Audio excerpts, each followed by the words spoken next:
नमस्ते विद्यार्थियों। मैं Ramswaroop Jakhar Shri Mahavir international school Kishangarh renewal की ऑनलाइन क्लासेज में आपका स्वागत है। तो प्रिय विद्यार्थियों, हमने हमारी पिछली कक्षा थी उसमें जो अर्थ के आधार पर वाक्य है उसका अध्ययन किया था। ठीक है, आज हमारे अध्ययन का विषय है समास। तो देखिए, समास का जो आशय है उसके बारे में हम थोड़ी सी चर्चा करेंगे। हर भाषा अपने में कुछ ऐसा कौशल विकसित करती है कि वह कम से कम शब्दों में शब्दों के प्रयोग से अधिक अर्थ व्यक्त कर सकें।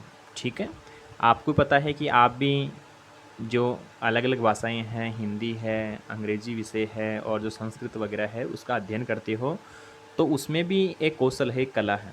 ठीक है, जिसके माध्यम से आप कम शब्दों में अधिक शब्दों को क्या करना सीखते हो, प्रयोग करना, और उसको व्यक्त करना है वो सीखते हो। ठीक है, इसके लिए शब्द प्रयोग में संक्षिप्तता पर भी बल दिया जाता है। ठीक है, जो संक्षिप्तता है कि भाई व्यक्ति विशेष है वो अपनी बात को बहुत बड़ा करके न छोटे शब्दों में ही क्या कर दे, उसे व्यक्त कर दे। ठीक है, तो वो कुछ अच्छा रहता है। तो देखिए,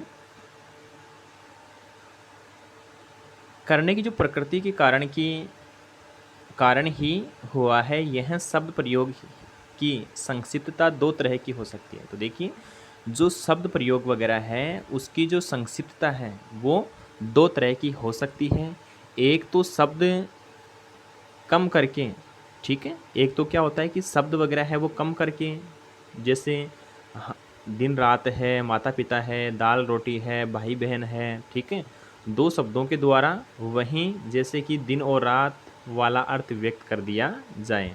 ठीक है, और दूसरी कोटि की संक्षिप्तता दो शब्दों को पास में बिठाने पर दोनों शब्दों के अर्थों से भिन्न एक तीसरा अर्थ देने से संबंधित है। ठीक है, जैसे हम समास में देखेंगे कि किस प्रकार दो शब्द हैं, उनके पास पास आने से एक तीसरा ही शब्द निकल करके आता है, वो आपके बहुव्रीहि समास में होगा। ठीक है, और एक नए अर्थ के लिए किसी नए शब्द का प्रयोग न कर पुराने शब्दों से ही नया अर्थ निकाल कर ऐसे किया जाए, जैसे कि लंबोदर है। ठीक है, लंबोदर में गणेश का अर्थ देना। ठीक है, यह जो लंबोदर है वो नाम सुनते ही आपके मन मस्तिष्क में एक छवि आ जाती है, वो को क्या आती है, गणेश जी की आ जाती है। ठीक है, अर्थात लंबा है उधर किसका है, गणेश जी का है। ठीक है, तो शब्दों की उक्त तरह की संक्षिप्तता को समास कहा गया है। ठीक है, तो आपने देखा कि जो समास है उसका आशय क्या है। ठीक है, अब हम देखेंगे और इसके बारे में विस्तार पूर्वक जो पढ़ने का जो कार्य है हम करेंगे। तो देखिए, आपके सामने एक स्लाइड है वो ओपन हो रही है। ठीक है, उसमें कुछ एक चित्र वगैरह है वो आपको दिख रहे हैं। ठीक है, जैसे चित्र है, एक तरफ है यज्ञशाला वगैरह चल रही है। ठीक है, तो इसका हमने क्या किया, समास विग्रह किया। समास पद का तो क्या हो गया, यज्ञ के लिए शाला। दूसरे चित्र में आपको दिख रही है चारपाई दिख रही है। ठीक है, तो देखिए चारपाई का समास विग्रह किया तो क्या बन गया, चार पाए हैं जिसके। ठीक है, फिर देखिए आपको एक कमल का जो पुष्प है वो दिख रहा है। ठीक है, तो इसमें क्या हुआ, रक्त, अर्थात रक्त कैसा होता है, लाल होता है, जो है कमल, तो इसका क्या हो गया, रक्त कमल।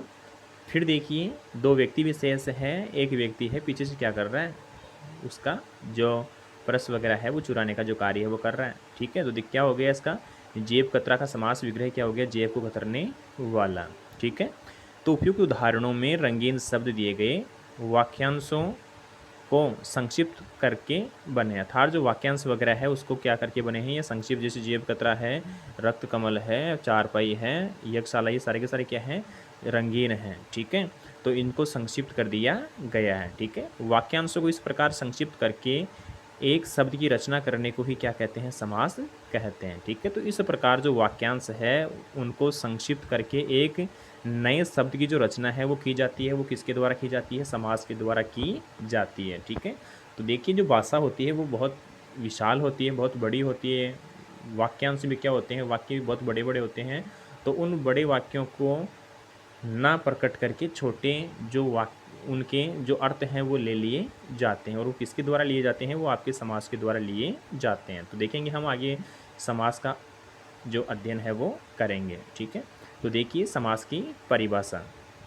व्याकरणिक दृष्टि से जो समास है उसकी परिभाषा कुछ इस प्रकार है।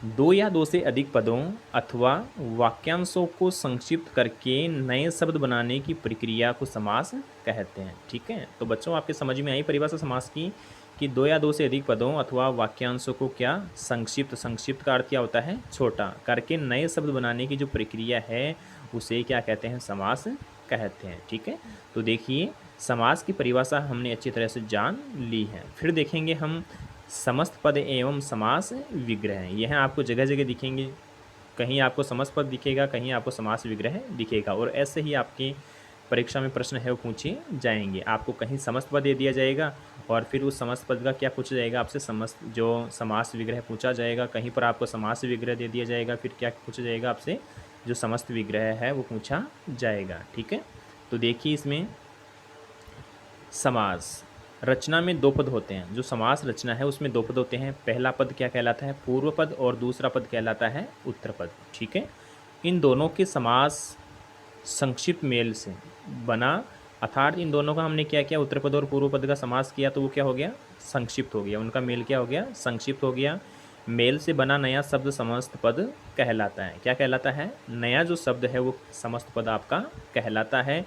उपयुक्त उदाहरणों में हमने देखा था यज्ञ है, चार है, रक्त है, जेब है, ये क्या थे, सारे के सारे पूर्व पद थे। ठीक है, साला, पाए, कमल और कतरा उत्तर पद हैं, तथा इनके मेल से नए शब्द यज्ञशाला, चार पाई, रक्त कमल और जेब कतरा समस्त जो पद है वो बने थे। ठीक है, फिर देखिए समास विग्रह। समस्त पद के सभी पदों को उनके पहले जैसे रूप में विस्तृत करके अलग अलग करने की प्रक्रिया को क्या कहते हैं, समास विग्रह कहते हैं। तो बच्चों आपकी बात समझ में आई कि समस्त पद के सभी पदों को उनके पहले जैसे रूप में विस्तृत करके यानी बड़ा करके लिखने की जो प्रक्रिया है उसे क्या कहते हैं, समास विग्रह कहते हैं। जैसे राजदूत समस्त पद का समास विग्रह होगा राजा का दूत। क्या होगा, राजा का दूत। तो हमने देखा कि जो राजा का दूत है वो बहुत बड़ा है, राजा का दूत जो बहुत क्या है, बड़ा है। तो हम इसको ऐसे न पढ़ करके केवल मात्र क्या पढ़ेंगे, राजदूत। ठीक है, तो राजदूत क्या हो गया, बहुत छोटा हो गया। ठीक है, तो भाषा को छोटा करने का जो कार्य है वो करता है आपका समास करता है। ठीक है, फिर देखिए आगे संधि तथा समास में अंतर। और अक्सर परीक्षा में इस प्रकार का जो प्रश्न है वो पूछा जाता है कि संधि तथा समास में क्या अंतर है। तो देखिए बच्चों, संधि तथा समास में इतना ज़्यादा अंतर नहीं है, बहुत इनमें गहरा जुड़ाव है, गहरा संबंध है, और वह देखेंगे हम क्या है। तो देखिए इसमें संधि तथा समास में क्या होता है, संधि में दो वर्णों का मेल होता है। संधि में क्या होता है, दो वर्णों का मेल होता है। ठीक है, और उनके मेल से विकार उत्पन्न होता है। उनके मेल से क्या उत्पन्न होता है, विकार उत्पन्न होता है। ठीक है, जब संधि में दो वर्ण आपस में मिलते हैं तो उनके मिलने से एक विकार होता है, एक परिवर्तन होता है। ठीक है, किंतु समास में दो शब्दों का मेल होता है। समास में क्या होता है, दो शब्दों का मेल होता है। दो शब्दों के मेल होने से उनमें भी क्या होता है, कुछ न कुछ जो विकार है, परिवर्तन है वो होता है। ठीक है, फिर देखिए आप इसमें अगला है आपका संधि में विभक्ति का या शब्द का लोप नहीं होता। अर्थात जो आपकी संधि है उसमें विभक्ति या शब्द है उसका लोप नहीं होता। जैसे हिमधन आले, तो यहाँ पर देखिए हम चर्चा कर रहे थे पहले जो हमारा बिंदु था उसकी ओर की, इसमें दो वर्णों का मेल होता है और वर्णों के मेल होने से क्या होता है कि विकार उत्पन्न होता है। तो यहाँ पर देखिए हिम है आपका, तो हिम में क्या है आपका ए जुड़ा हुआ है। क्या जुड़ा हुआ है आपका, ए जुड़ा हुआ है। ठीक है, तो देखिए यहाँ पर क्या हुआ आपका जो ए है, ठीक है, पहले वर्ण का अंतिम और जो आपका अंतिम वर्ण है उसका पहला जो वर्ण है उसमें क्या होता है, विकार उत्पन्न होता है। तो यहाँ पर देखो आ है। ठीक है, तो क्या हो गया यहाँ पर आ हो गया। ठीक है, तो यहाँ पर देखो क्या बना गया, हिमधन आल्य, तो इसका क्या हुआ, हिमालय। अर्थात यह है एक ऋस्व और दूसरा दीर्घ है तो ये क्या बन गया, दीर्घ बन गया। ठीक है, फिर देखिए इसमें समास में विभक्ति या शब्दों का लोप होता है। जो आपका समास है उसमें विभक्ति और शब्दों का क्या होता है, लोप होता है। जैसे हिम के लिए आले, ठीक है, हिम अर्थात बर्फ के लिए आले घर कौन है आपका, हिमालय। इसमें के लिए जब हम क्या करेंगे, इस जो वाक्यांश है उसका समस्त पद बनाएंगे तो के लिए जो विभक्ति है उसका क्या कर देंगे, लोप कर देंगे। तो आपका क्या बन जाएगा, हिमालय बन जाएगा। ठीक है। दूसरा है आपका उदाहरण है यज्ञशाला, यज्ञ के लिए शाला। ठीक है। तो यहाँ पे भी क्या हो आपका, किस प्रकार हमने क्या किया, यज्ञशाला है उसका। तो फिर देखिए आगे विद्यार्थियों, आप यज्ञ के लिए शाला जो आगे देखिए, यज्ञ के लिए शाला के लिए जो विभक्ति है उसका हमने क्या कर दिया, यहाँ पर लोप कर दिया। तो क्या बन गया आपका, यज्ञशाला। आगे देखिए, जो समास है उसका जो पहला जो प्रकार है उसका भेद है वो है आपका अव्ययभाव समास। तो देखो, जिस समस्त पद का अव्यय हो, जिस समस्त पद का अव्यय हो तथा पूर्व पद ही प्रधान हो उसे अव्ययभाव समास कहते हैं। ठीक है। तो इसमें क्या हुआ कि आपका समस्त पद क्या होगा, अव्यय होगा। जो अव्ययभाव समास है उसमें समस्त पद क्या होगा, अव्यय होगा तथा पूर्व पद की क्या होगी, प्रधानता होगी। वह आपका समास कौन सा होगा, अव्ययभाव समास होगा। ठीक है। जैसे उदाहरण के माध्यम से हम समझेंगे। एक बार उदाहरण देखने से पहले हम देख लेते हैं कि जो अव्यय वगैरह है वो क्या होता है। ठीक है। अव्यय का दूसरा अर्थ है आपका, जो दूसरा इसका अर्थ होता है वो होता है अविकारी। क्या होता है आपका, अविकारी। ठीक है। जिसमें क्या होता है, विकार उत्पन्न हो जाता है। क्या होता है, जिसमें जो जो विकार उत्पन्न नहीं होता है। ठीक है।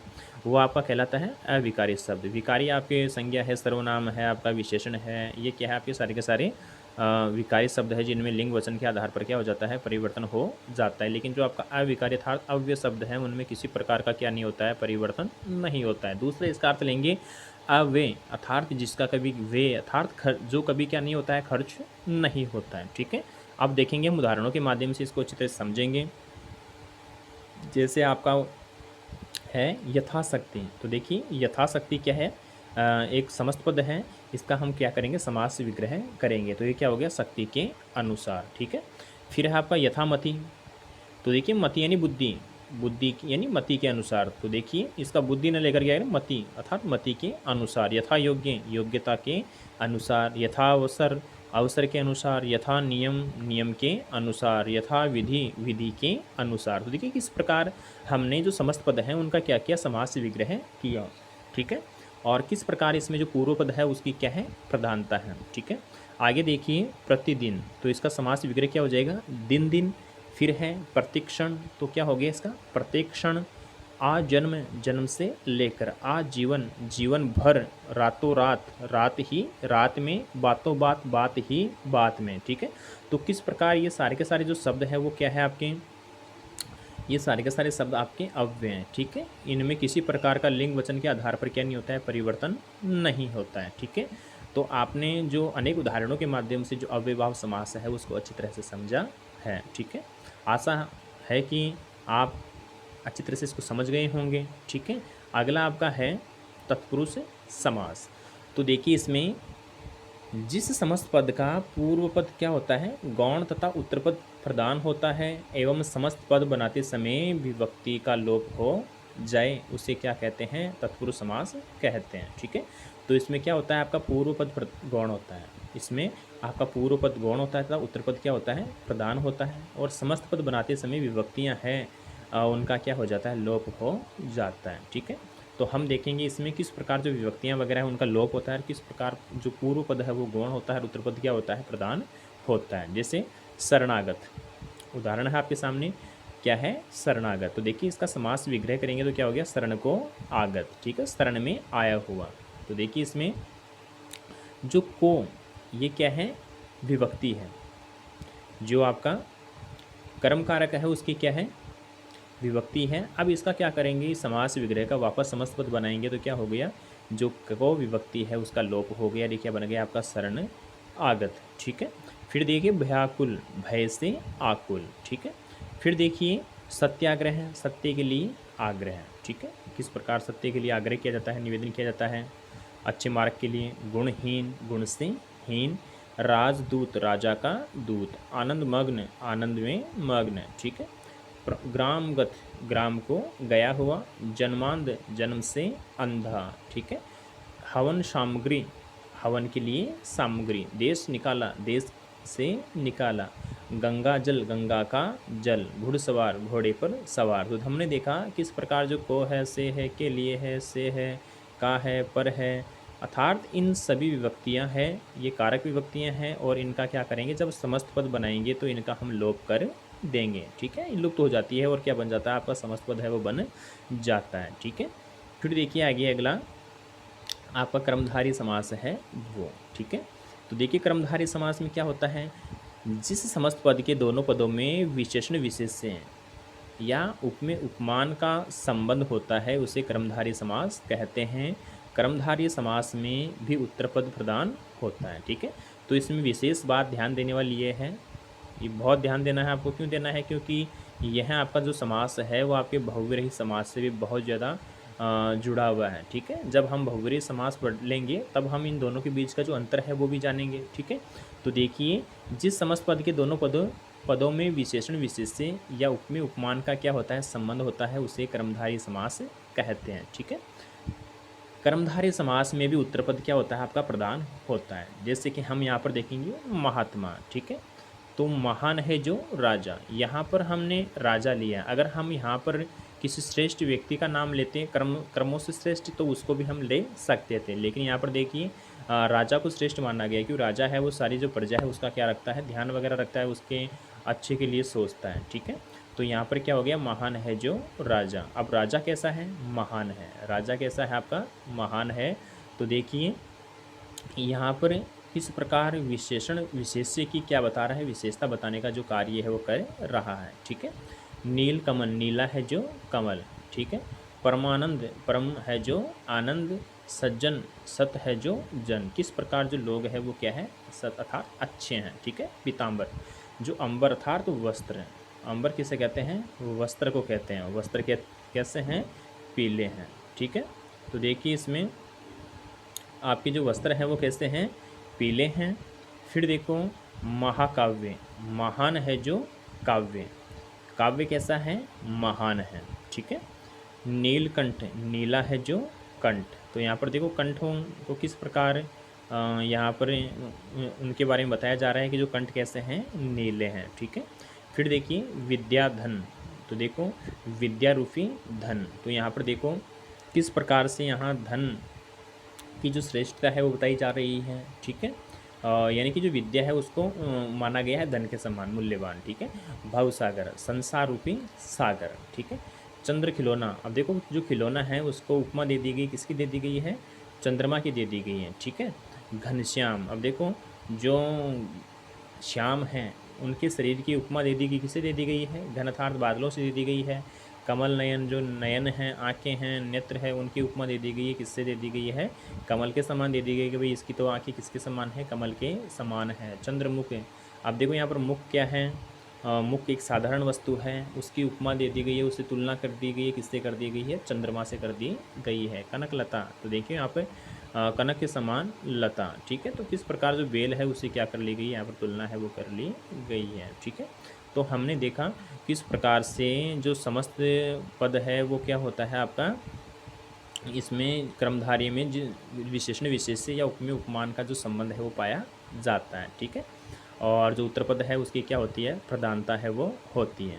आगे देखेंगे हम द्विगु समास, कौन सा, जो द्विगु समास है उसके बारे में हम चर्चा करेंगे। तो देखिए जिस समस्त पद का पूर्व पद संख्यावाची होता है, ध्यान देने वाली बात है बेटा कि जिस समस्त पद का पूर्व पद क्या होता है, संख्यावाची होता है और समस्त पद समूह का बोध कराए उसे द्विगु समास कहते हैं। तो सबसे बड़ी बात यहाँ पर क्या आ गई कि इस समास का, कौन से का, द्विगु समास का पूर्व पद क्या होगा, संख्यावाची होगा और यह किसका बोध करवाएगा, समूह का बोध करवाएगा। तो वह क्या हो गया आपका द्विगु समास हो जाता है। ठीक है, जैसे देखिए यहाँ पर स्लाइड में आपको दिख रहा है कि पंचवटी, यह क्या है, समस्त पद है, तो इसका समास विग्रह करेंगे, क्या करेंगे, 5 वटों का समूह है। ठीक है, जो 5 वट हैं, वृक्ष हैं, ठीक है, उनका क्या है, समूह है, तो उनका समस्त पद क्या करेंगे, अर्थात उनका समस्त पद हो जाएगा पंचवटी। ठीक है, अठन्नी। ठीक है, यहाँ पर भी आपने देखा कि देखो पंच है,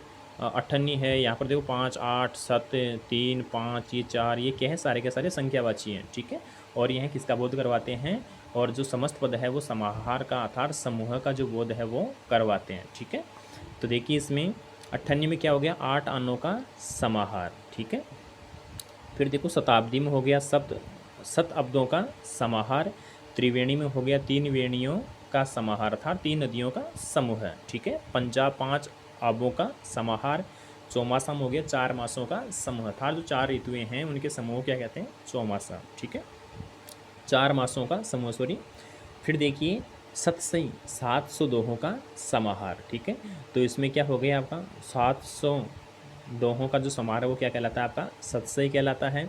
त्रिफला 3 फलों का समाहार। तिरंगा, तिरंगा जो हमारा हमारा राष्ट्रीय ध्वज है उसमें किस प्रकार से 3 रंग हैं। ठीक है, तो वो क्या हो गया आपका तिरंगा, 3 रंगों का समाहार। ठीक है, दोपहर, 2 पहरों का समाहार। किस प्रकार जो 2 पहर होते हैं उनके मध्य की जो अवधि होती है उसे क्या बोलते हैं, दोपहर बोलते हैं। ठीक है, फिर है अगला अगला अपना नवरत्न, तो इसमें क्या हो गया, 9 रत्नों का समाहार। ठीक है, फिर है अगला नवग्रह, तो देखो इसमें क्या हो गया, 9 ग्रहों का समाहार। तो हमने जाना कि जो द्विगु समास होता है उसका पूर्व पद क्या होता है, संख्यावाची, और समस्त पद समूह का क्या कराता है, बोध अर्थात ज्ञान है वो करवाता है। तो विद्यार्थियों हमने अनेक उदाहरणों के माध्यम से जो द्विगु समास है, तत्पुरुष समास है, क्रमधारी समास है और जो अव्ययभाव समास है उनको पढ़ा है। तो देखिए आगे का जो समास है उसके बारे में। अगला अपना समास है वो है द्वंद्व समास। तो देखिए इसमें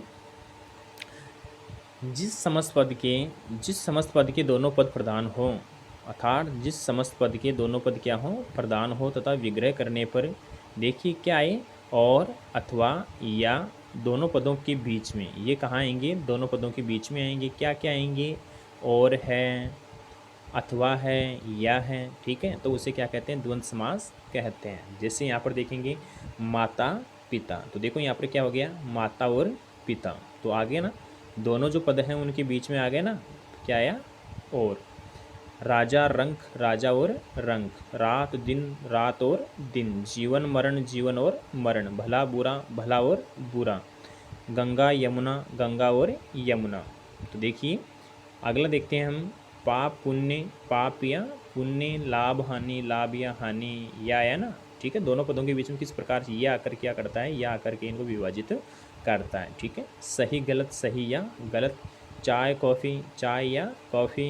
ऊंच नीच, ऊंच या नीच। राधा कृष्ण, राधा और कृष्ण। तो हमने देखा कि किस प्रकार से दोनों पद क्या है, प्रधान है, तथा विग्रह करने पर क्या करते हैं हम उनके बीच में और अथवा या पदों को ला करके उन दोनों के बीच में जो द्वंद्व हैं उसको क्या किया जाता है, दर्शाया जाता है। ठीक है, अगला देखिए अपना बहुविरही समास। तो देखिए जिस समस्त पद के दोनों पदों में से कोई भी पद प्रदान न हो। देखिए आपने देखा इतने समासों में कि किसी का पूर्व पद प्रदान था, किसी का उत्तर पद प्रदान था, लेकिन जो बहुव्रीहि समास है उसका तो कोई सा ही पद क्या नहीं है, प्रदान नहीं है। ठीक है, बल्कि किसी अन्य पद की क्या प्रधानता हो उसे बहुव्रीहि समास कहते हैं। ठीक है, तो आपने क्या समझा कि भाई आपका जो बहुव्रीहि समास है उसमें कोई सा ही पद क्या नहीं होता है, प्रधान नहीं होता है। ठीक है, बल्कि अन्य ही पद क्या होता है, प्रदान होता है। ठीक है, तो देखिए इसमें उदाहरणों के माध्यम से हम समझेंगे, क्योंकि उदाहरण देखेंगे तो वह बात अच्छी तरह से हमारे समझ में आ जाएगी। ठीक है, जैसे दशानन, आपके सामने क्या है, उदाहरण है दशानन। तो देखो यहाँ पर क्या हो गया, 10 है आनंद जिसके, आनंद क्या होता है, सर। ठीक है, मस्तिष्क। तो 10 सिर किसके थे, रावण के थे। ठीक है, अन्य पद की प्रधानता हो रही कि नहीं हो रही, बिल्कुल हो रही है। ठीक है, गिरिधर, तो देखो यहाँ पर गिरि को धारण करने वाला, अर्थात गिरि को धारण किसने किया था, भगवान श्री कृष्ण ने किया था। ठीक है, पीताम्बर, पीले हैं अंबर जिसके, किसके हैं बेटा, अंबर का अर्थ होता है वस्त्र। ठीक है, तो भगवान जो विष्णु हैं उनके। नीलकंठ, अब नीलकंठ किसके हैं, नीला कंठ जिसका कौन है, शिव। त्रिनेत्र, 3 नेत्र हैं जिसके, कौन है, शिव के। त्रि जो आपका वीणा पाणी, तो देखो वीणा है पाणी, पाणी संस्कृत का शब्द है, तत्सम शब्द है, तो इसका तद्भव क्या हो जाएगा, हाथ जिसके, अर्थात किसके हाथों में वीणा रहती है, तो माँ जो शारदे हैं उनके हाथों में सदैव क्या रहती है, वीणा रहती है। ठीक है, तो यहाँ पर हमने देखा कि ना ही तो क्या है, पहला पद प्रधान है और ना ही क्या है दूसरा पद, बल्कि अन्य ही पद की क्या हो रही है यहाँ पर प्रधानता हो रही है। तो वह कौन सा समास होता है आपका? वह होता है आपका बहुव्रीहि समास। ठीक है, आगे देखते हैं हम। हाँ, तो देखिए हमने पहले जब हम कर्मधारय समास को पढ़ रहे थे तो मैंने चर्चा की थी आपके सामने कि हम कर्मधारय और जो बहुव्रीहि समास है उन दोनों में अंतर है वो जानेंगे। तो यहाँ पर देखिए कुछ सामासिक शब्द ऐसे हैं जो कर्मधारय और बहुव्रीहि समास दोनों से बनते हैं। ठीक है, समास विग्रह करके ही इनके बीच के अंतर को क्या कर सकते हैं, हम समझ सकते हैं। ठीक है, केवल मात्र जो कर्मधारय और बहुव्रीहि समास के ऐसे बहुत सारे उदाहरण हैं जिनका पता हम लगा सकते हैं। केवल मात्र एक ही हमारे पास रास्ता है वो रहता है, एक ही उपाय है वो रहता है, और वो क्या है? वो है केवल मात्र उनका समास विग्रह। ठीक है, कर्मधारय समास में एक पद विशेषण और दूसरा क्या होता है? विशेष्य, या प्रथम पद उपमेय तथा द्वितीय जो पद है वो क्या होता है? उपमान होता है। किंतु बहुव्रीहि समास में पूरा समस्त पद ही विशेषण का कार्य करता है। ठीक है, तो आपके पास समझ में आई कि जो बहुव्रीहि समास है उसका पूरा पद अर्थात समस्त पद ही विशेषण का जो कार्य है वो करता है और उसका विशेष्य कोई अन्य पद होता है। ठीक है, जैसे नीलकंठ, नीला है जो कंठ, कर्मधारय समास। पीताम्बर, पीले, पीत है जो अंबर है। ठीक है, कर्मधारय समास। अब देखिए इसमें नीलकंठ, नीला है कंठ जिसका। ठीक है, तो इसमें देखो क्या आया? शिव। अर्थात यहाँ पर देखिए अन्य अर्थ की प्रधानता हो रही है या नहीं हो रही? बिल्कुल हो रही है। ठीक है, तो यहाँ पर देखो क्या हुआ? शिव हो गया, तो यहाँ पर बहुव्रीहि समास हो गया। पीताम्बर, तो देखो पीत है जो अंबर, अगर ऐसा हो तो क्या होता है? कर्मधारय। लेकिन देखो पीत है अंबर जिसके, तो किसके हैं? भगवान विष्णु के हैं, तो यहाँ पर क्या हो गया आपका? बहुव्रीहि समास हो गया। ठीक है, फिर देखिए द्विगु समास और बहुव्रीहि समास। ठीक है, कौन सा? द्विगु समास और बहुव्रीहि समास। तो देखिए इसमें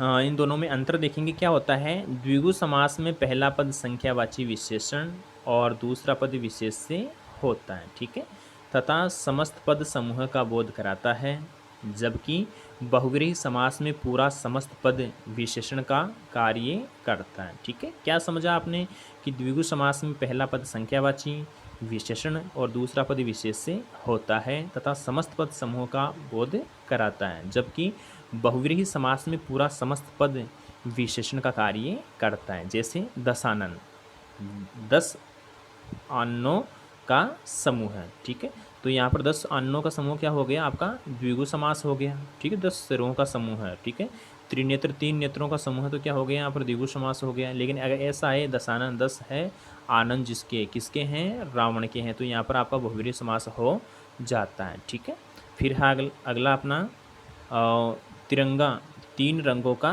समाहार। तो देखो यहाँ पर क्या हो गया? द्विगु समास हो गया। ठीक है, लेकिन ऐसा पूछ जाए तिरंगा 3 रंग है जिसमें किसमें है? हमारे राष्ट्रीय ध्वज में है। ठीक है, तो यहाँ पर कौन सा हो जाएगा आपका? बहुव्रीहि समास हो जाएगा। ठीक है, तो बच्चों हमने जो समास है उसका पूर्ण जो अध्ययन है वो कर लिया है। ठीक है, समास है वो बहुत ही एक सरल बिंदु है, जो बिंदु है, और मुझे आशा है कि अच्छी तरह से आपने इसको समझा भी होगा। ठीक है, जो भी हमने समास के बारे में जानकारी प्राप्त की है उसको आप अपनी नोटबुक में लिखने का कार्य करेंगे और उसका अच्छी तरह से अध्ययन करेंगे। ठीक है, क्योंकि बात है वो सुनने और पढ़ने से ज़्यादा लिखने से, क्योंकि तीनों जो कार्य है लेखन, पठन और आपका जो श्रुत अर्थात पढ़ने का जो कार्य है वो हो जाए तो वह बात पूर्ण रूप से क्या हो जाती है? हमें